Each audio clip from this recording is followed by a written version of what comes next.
Kamu mungkin tidak asing dengan sebuah adegan film yang menampilkan adegan yang mana sang tokoh sedang berbicara di depan cermin untuk menghilangkan rasa grogi saat akan segera naik ke atas panggung.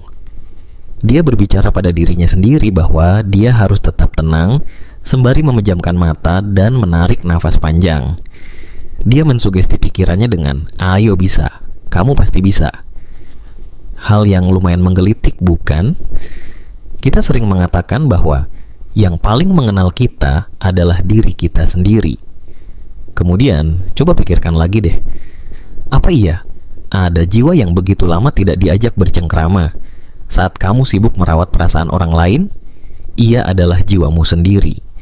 Saat kamu merasa begitu mengenali dirimu sendiri, tapi mengapa masih banyak hal ke belakang yang membuatmu bertanya-tanya?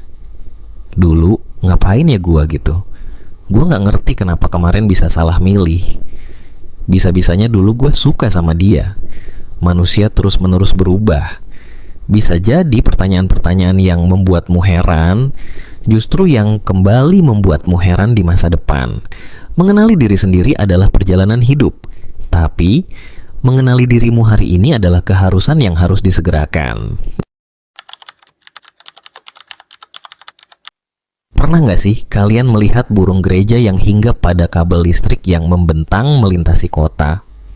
Dan terlintas beberapa pertanyaan pada benak kalian. Bagaimana mereka berbicara satu sama lain?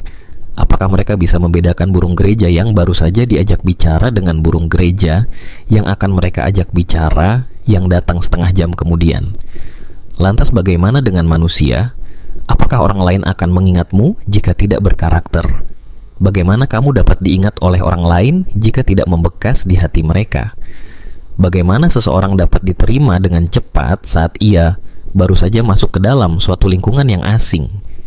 Keluar dari pertanyaan-pertanyaan klise yang dapat membuat orang lain jenuh, justru jadi bumerang saat kejenuhan datang di antara lingkungan yang sama sekali belum kamu kenal. Kamu akan banyak bertanya pada diri sendiri. Menjadi beda berarti menjadi diri sendiri, bukan mencari-cari apa yang beda darimu. Secara tidak sadar kita dipengaruhi oleh orang-orang di sekitar kita. Seperti saat kita kecil, lingkungan di sekitar kita telah membentuk karakter kita secara alami. Tapi, manusia punya refleks yang berbeda-beda dalam merespon segala sesuatu yang mereka alami. Sederhananya seperti membalas sapaan tetangga yang melewati rumah saat kamu sedang menyiram tanaman. Saya yakin jika dua tokoh dalam momen itu diganti dialognya akan berubah, begitu juga dengan responnya. Kok bisa? Karena sejatinya manusia itu punya originalitas masing-masing, dan itu menjadi pembeda antara kamu dan siapapun di dunia ini. Lantas kenapa kamu berpikir menjadi sedikit berbeda jauh lebih baik dan berlagak seperti orang lain, sedangkan kamu hanya satu-satunya di dunia ini?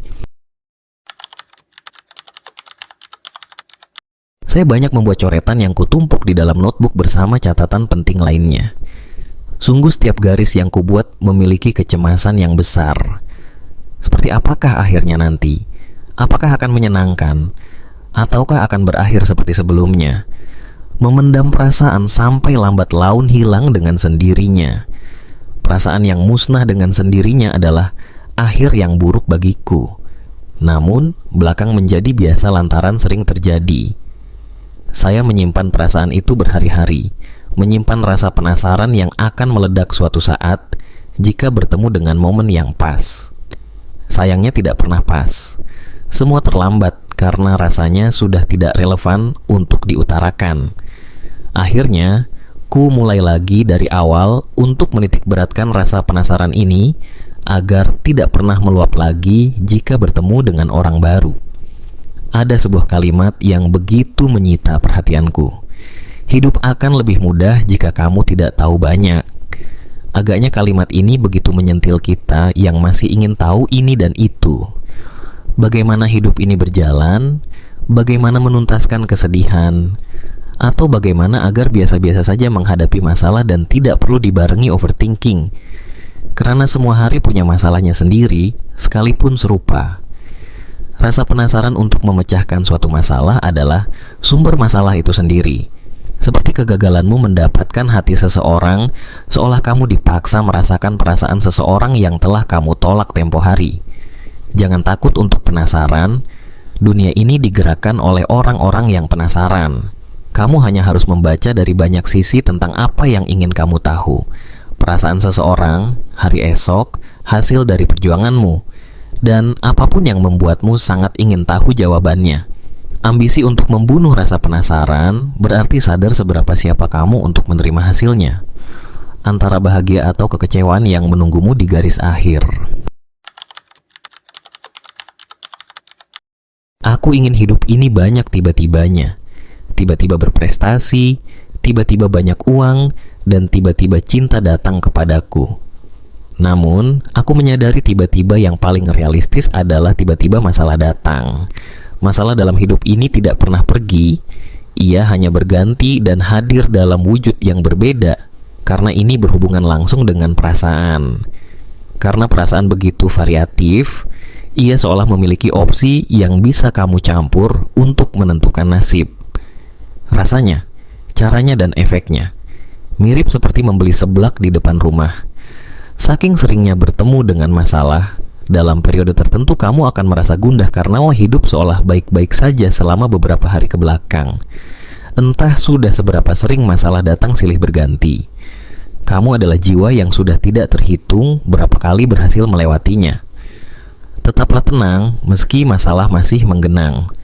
Tenang bukan berarti kamu menyepelekan masalah yang sedang dihadapi, melainkan ini adalah gestur sikap. Sikap menyelesaikan satu persatu masalahmu. Tidak perlu terburu-buru karena masalah bukan ajang untuk mendapatkan pemecahan masalah tercepat. Memahami lingkungan sekitar adalah sebuah bentuk kasih sayang terhadap diri sendiri. Kamu harus tahu siapa orang yang berada di sekitarmu. Paling tidak berhasil melempar sapaan ringan saat berpapasan. Merasa terasingkan oleh lingkungan seperti menikmati hidangan di restoran favoritmu, tapi dalam keadaan lidah yang mati rasa. Taman merupakan ruang terbuka untuk menjernihkan pikiran. Walau biasanya berisi anak-anak yang tengah bermain sambil disuapi makan oleh ibunya, di sana kamu akan menemukan tempat duduk yang bisa diduduki secara gratis, tanpa harus membeli minuman apapun. Taman yang menyenangkan adalah taman yang rumputnya bisa diinjak.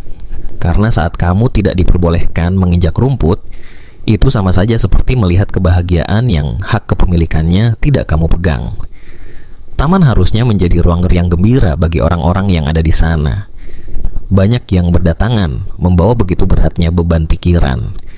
Kemudian, mereka memperhatikan pohon-pohon rindang di sekelilingnya. Tingginya pohon-pohon itu seolah mengintimidasi betapa kerdilnya manusia atas alam. Sementara di sudut sana terdapat orang-orang yang sedang berbagi cerita atas apa yang mereka alami belakangan. Taman begitu baik. Dia menampung semua hati manusia, menyediakan diri untuk diinjak tanpa harus tahu kamu siapa dan seperti apa. Sementara kita adalah orang yang begitu perhitungan untuk memberikan kebahagiaan bagi orang lain. Baru meminjamkan uang 100.000 pada teman saja bisa membuat kita berpikir untuk membangun monumen patung agar kebaikan dapat dikenang setiap saat. Mengenali lingkungan berarti mengenali diri sendiri. Bagaimana kamu memberikan sebuah perlakuan pada lingkungan adalah cara terbaik untuk memahami dirimu dari perspektif yang berbeda. Kenali orang-orang di sekitarmu, kenali kucing liar yang sering tertangkap matamu, kenali gang-gang di sekitar rumahmu. Pastikan semuanya tidak luput dari ingatan. Saat kamu jatuh dan merasa tidak memiliki apapun, alam yang akan membantumu.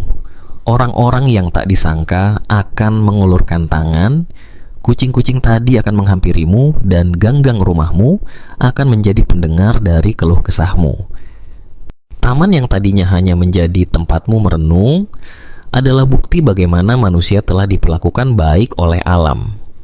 Dengan begitu, kamu dapat sadari dampak darinya bisa membuat banyak orang ikut bahagia dan menjadi peneduh bagi ribuan cerita yang siap disampaikan.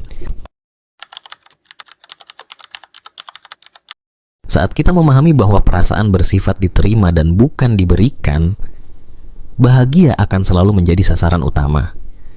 Aku melihat kebahagiaan sebagai bentuk menikmati diri yang belakangan selalu disalahkan karena ketidakbisaan. Aku bisa melakukan apapun hari ini dengan kaki-kakiku. Namun, entah mengapa segala yang ada di depan seperti tidak bisa untuk aku lalui. Terlalu banyak takut yang membisikkan hati. Padahal, jika ditelaah, hatimu sangat rentan untuk merespon sesuatu di depan mata. Sesuatu itulah yang dapat menjadi cinta, bahagia, serta sedih yang tak pernah kamu harapkan sebelumnya. Hidup itu pilihan, tapi tidak banyak yang memahami betul konteks pilihan dalam hidup. Tanpa kamu sadari, banyak sekali pilihan yang akan kamu temui dalam satu hari.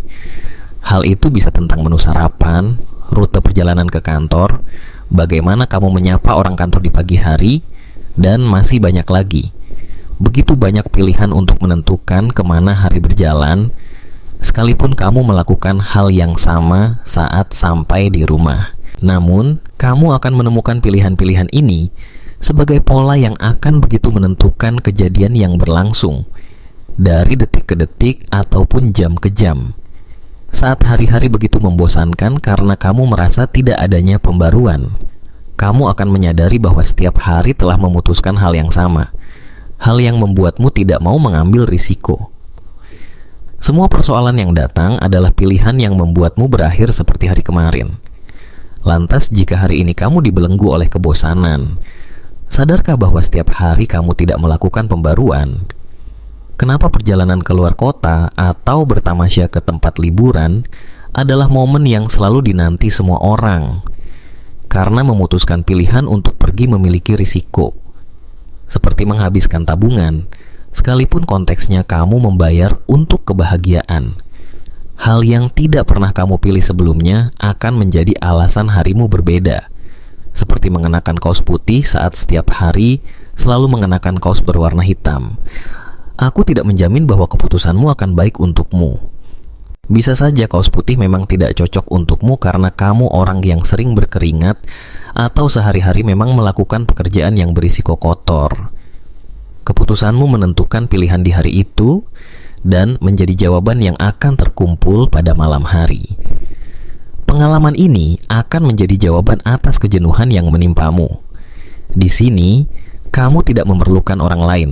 Kamu hanya memerlukan keberanian dalam diri yang harus segera diberi jam terbang. Pilihan akan selalu memiliki resiko, bahkan jika kamu tidak memilih sekalipun. Sebuah hari yang dijalani ditentukan bagaimana kamu membuka mata di pagi hari dan mengetahui apa yang akan dilakukan pada hari itu. Setiap jamnya begitu berharga untuk dinikmati. Berhasil tidur malam di jam yang ideal dan bangun di pagi hari sambil disambut udara yang belum tercampur pikiran dari orang-orang pesimis akan hidupnya adalah sebuah privilege yang patut disyukuri. Ironisnya, sedih begitu licik, ia bisa datang tanpa mengetuk pintu. Anehnya, ia tak mengenal situasi. Seakan hati tidak terbiasa menerima beban permasalahan yang sebenarnya seringkali datang. Serangan sedih datang tanpa permisi. Ia seperti bisa mendeteksi jiwa-jiwa yang sedang tentram, yang merasa dunianya baik-baik saja. Selain perasaan sedih yang tidak dapat dideteksi kedatangannya, dia bisa datang dikirim oleh orang-orang yang entah sengaja atau tidak membuat harimu menjadi buruk. Kejujuran bisa menjadi kemasannya. Orang-orang ini seperti kurir yang mengantar paket berisi kesedihanmu. Di luar dari itu, kamu harus paham bahwa tidak semua kejujuran adalah bentuk kepedulian.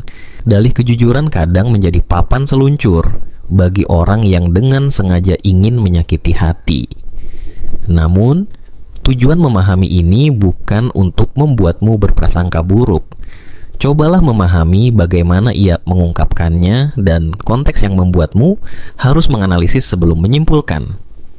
Umpatan-umpatan juga merupakan bentuk dari serangan kesedihan. Ia seperti bola-bola meriam yang langsung menyerang hati.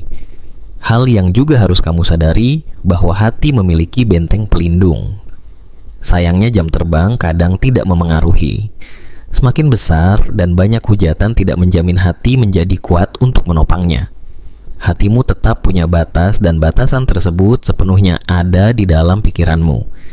Karena kembali, perasaan sifatnya diterima dan bukan diberikan. Ketika disukai seseorang, kamu akan menentukan apakah akan menerima perasaan tersebut atau tidak. Sama seperti sakit hati, dia akan melakukan tugasnya hanya saat kamu mengizinkan. Kesedihan adalah kuman. Dia akan terus menemuimu sesuka hati. Ditambah kebodohan manusia yang senang sekali mencarinya. Siapa sangka bahagia dan sedih menjadi dua perasaan yang secara imbang menghiasi hari-harimu, tak kala kamu hanya berharap bahagia setiap hari. Kesedihan dan kebahagiaan akan saling mengejar terus-menerus, entah siapa pemenangnya.